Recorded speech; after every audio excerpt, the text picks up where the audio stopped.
Hi everyone, welcome to update 3 of my low buy year in the year 2025. I cannot believe it's already been 3 months. It's already the end of Q1 for me. I have so many exciting updates for you, so let's get right into it.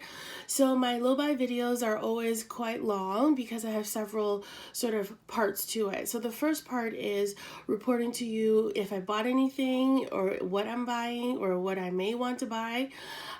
So that's kind of part one. Part two is I'm trying to reverse Rouge my, I guess, purchasing behavior. So at the end of the year, I want to have either used up, in combination used up plus decluttered, a total of $3,000 worth of empties or decluttered items. And then I want to not have reached Rouge status at Sephora. So those are my goals for the year. So for the first part, have I purchased anything in terms of makeup and skincare and health and beauty related? The answer is no. So even though it's been a low buy for me, I have not bought anything. So right now, at the end of Q1, I have been on a no buy essentially. So I'm very, very proud of myself. And if you know the previous me, you would be shocked and in awe and be congratulating me as well. Not to toot my own horn, because it's always been such a struggle for me, and I'm ashamed to admit, usually by March or April in some past years, if I had a lot of restocking to do and there were some good releases in the spring, I would have reached Rouge status at Sephora by now, by March or April. I know, it's so frightening. Yeah, so that's kind of my usual MO, and to go from reaching Rouge by March to having a no by March is quite a big feat in my mind, and I'm very proud of myself. And yeah, it's been such a relief to not be caught up in the FOMO, in the, oh, I want this new release, I want this shiny new pretty thing, or there's a sale and I must take advantage of it. That kind of urgent FOMO feeling, I just have not gotten. I'm so proud of myself for that. And I'm looking down because I wanted to really let you know sort of my feelings and why the things are the way they are. So for sales, for example, I was just chatting with one of my friends on Instagram about this. If you look through it as a marketing tactic by the companies, like Sephora and other places, Beautylish, whatnot, I mean, 20%, 30% off, those are really good numbers for something that you were already going to buy. But if it's an item that you weren't going to buy and then you're just getting it for 20, 30% off, how much money are you saving, first of all? Let's say if it's a $30 item, you're saving, $6 off a $30 item that you didn't already want. And if that $30 item, or now $26 item, didn't work out and you didn't get to return it, you have to eventually declutter it or hate pan it or forget about it in a drawer. You've now wasted $26 versus $0 if you just didn't buy the sales item. So it's become very important to me to take advantage of sales very strategically, and only when I was already going to purchase the product, and that product only, and there happens to be a 20-30% off sale. That is the only time when I would want to take advantage of a sale. So, I mean, the godmother of no buys, Hannah Louise Poston, that has always been her model, is that never buy things on sale just because they're on sale, and never, I don't think she even takes advantage of free shipping if her intended item, is lower than the free shipping threshold. She'll even pay shipping just to not have another thing in her collection that she didn't actually want. And I'm finding myself really moving in that direction. And it's finally making sense to me after, I don't know how many years, 5 years of trying to do low buys and no buys. It's finally gotten through to me. So, this success is not, is hard earned, because this is not my first year attempting a low buy or a no buy.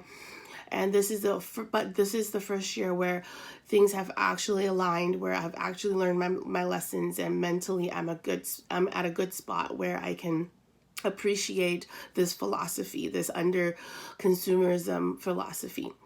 So a couple other things. I also think that contrary to Hannah's philosophy. So she just, she went hardcore no buy. I can't do that because, and she acknowledged that there's different kinds of people. Some people can go sort of cold turkey, and that's the best way, because if they are allowed some items, they might keep buying and buying until they kind of overreach the low buy. So that's not so much the case for me. I like knowing I'm allowed to buy items, and it gives me a little bit of a freedom instead of no buy, because no buy feels so final, and I would want to itch against that limitation. So anyway, in terms of that, that's one thing, is that I feel like a low buy works a lot better for me. Knowing that I can buy something if I wanted, it has really made a difference in sitting with comfort, with the need to buy something new. I don't have to be in such a, angst because I can't buy it this year. I can buy it if I want, but do I really want to? So it gives me that space to reflect and often let go of that desire. Another thing that really impacted my behavior this year is project panning. Once again, I've been trying to project pan for years and years. If you look at my channel, it's very old, but I've only this year started consistently panning, making official project panning projects, posting videos regularly to keep myself accountable. And that has made all the difference. I mean, just for example, I'm trying to pan this Tom Ford lipstick. I mean, look how much there is. There's a tiny nub left, and I've been trying to pan this for 3-4 months, and it hasn't moved. Granted, I haven't been focusing on this particular lipsticks, again, because I'm panning other lipsticks, but, you think that this would last 3-4 months, but it's going to last well beyond that. I can probably have this for the whole year if I don't use it regularly. Which, by the way, I'm just going to refresh a little bit.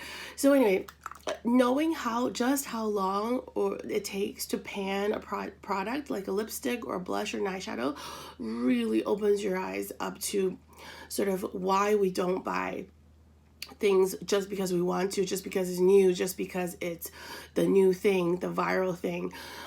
Because, with all of my projects, I'm struggling to make progress. I'm struggling to finish things.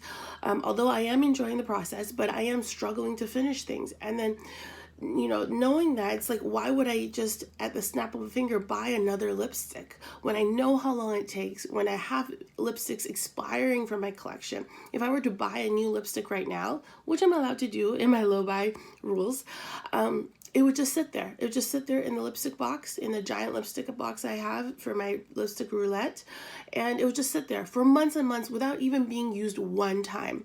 So that kind of mentality has really, really shifted my buying behavior. That said, I will tell you that there were 2 items that tempted me this month, and one I'm actually intentionally planning on the purchase of. And I'll get into that. So the first is, as we all know, Mothership has returned. Mother has graced us with a new Mothership from Pat McGrath. I think it's called Petalmorphosis, and I'll pop a picture up here. And it's beautiful. It's absolutely stunning. It's not my cup of tea. I only want the dark green matte in the palette as well as the peach shimmer. And wanting 2 shades out of 10 shades is certainly not reason enough to purchase that palette. So I'm happily passing on that palette. I love watching videos about it, but I feel no need to own that palette. And I have so many beautiful Motherships already in my collection, one of which I'm trying to pan, as you know. So I don't feel the need to add another one to my collection. It is beautiful, and I'm happy to just watch other people enjoy it. I think that has made all the difference, is sitting back and distancing yourself a little bit from that item of desire. The second thing, however, is the Tarte Aspen Overt palette. And this palette has been on my wish list since the dawn of Mel Thompson. If you have been around the beauty space for a long time consuming YouTube videos, you would know who Mel Thompson is, but she's a beauty guru, specializing in luxury makeup, and she's just such a sweetheart. Consistent videos. She knew what she was talking about because she was a former makeup artist, and she sadly passed away. I believe maybe 2 years ago. I'm so sorry if I got that wrong. And we all, miss her terribly. Her videos are still up and being kept by her family. And this palette was her all-time favorite, like all-time favorite, just her holy grail. And so that makes me so curious on the palette, because she is able to pick out nuances of colors so well that if it's something that she loved, there must be a reason. If you look at it, it's just like any other neutral palette. There seems to be nothing special about it, but if Mel found it special enough, and it's come back, they brought it back. It was limited edition way back when, and they brought it back.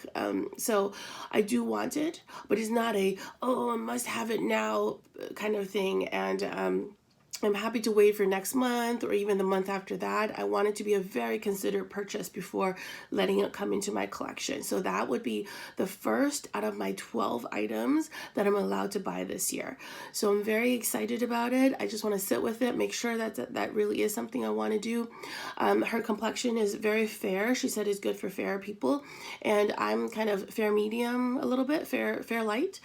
So I think it will still work for me. And as I'm maturing in age, I'm finding I'm preferring lighter colors. Although today I have a smoky eye, but yeah. So that's kind of my thoughts about the low buy and how I've been doing. Now the second segment is empties.